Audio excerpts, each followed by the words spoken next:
যেভাবে লেখা আছে আমি সেভাবেই পড়ছি।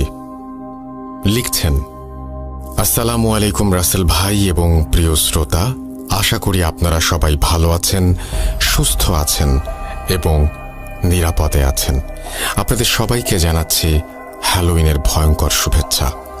আমি মুস্তফা আলম রোমান, বর্তমানে ভূত.com-এর একজন মডারেটর হিসেবে নিয়োজিত আছি। আজ আমি আপনাদের সাথে যে ঘটনাটি শেয়ার করব সেটা একটা কম্বো স্টোরি, তাই ঘটনাটির ব্যাপারে এখনই বিশেষ কিছু বলছি না।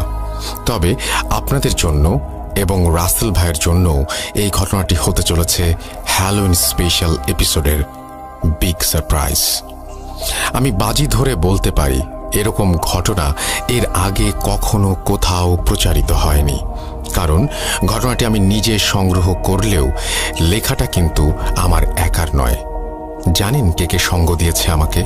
তারা আর কেউ নন, আমার আপনার প্রিয় তানভীর তুষার, সাবিত আলম এবং সিফাত আলম ভাই। জি হ্যাঁ, আমরা চারজন মিলে ঘটনাটি লিখেছি। অর্থাৎ আজকে হ্যালোউইন স্পেশাল এপিসোডে এই ঘটনার মাধ্যমে আপনারা আপনাদের সব পছন্দের স্টোরি টেলারদের লেখকি ভঙ্গির স্বাদ একসাথে গ্রহণ করতে পারবেন।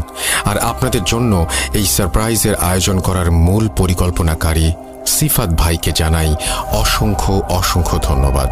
যা হোক, এবার ঘটনায় আসা যাক। ঘটনাটি আমি সংগ্রহ করেছি আমার পরিচিত একজন বড় ভাইয়ের কাছ থেকে। পেশায় তিনি একজন ডাক্তার, তার নাম ডাক্তার উৎপল বিশ্বাস। ভূত FM এবং ভূত.com-এর অনেক বড় একজন ভক্ত হবার কারণে তার বহুদিনের ইচ্ছে ছিল ঘটনাটি শেয়ার করার, কিন্তু পর্যাপ্ত সময় আর বাংলা লিখতে খুব একটা পারদর্শী না হওয়ায় তিনি ঘটনাটি লিখে পাঠাতে পারেননি।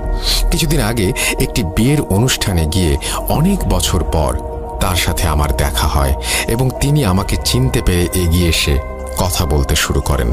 একটা সময় তিনি বলেন, তোমার সাথে যোগাযোগের অনেক চেষ্টা করেছি, আজ অনেক দিন পর তোমার সাথে দেখা। তুমি এখন ভূত.com-এর মডারেটর।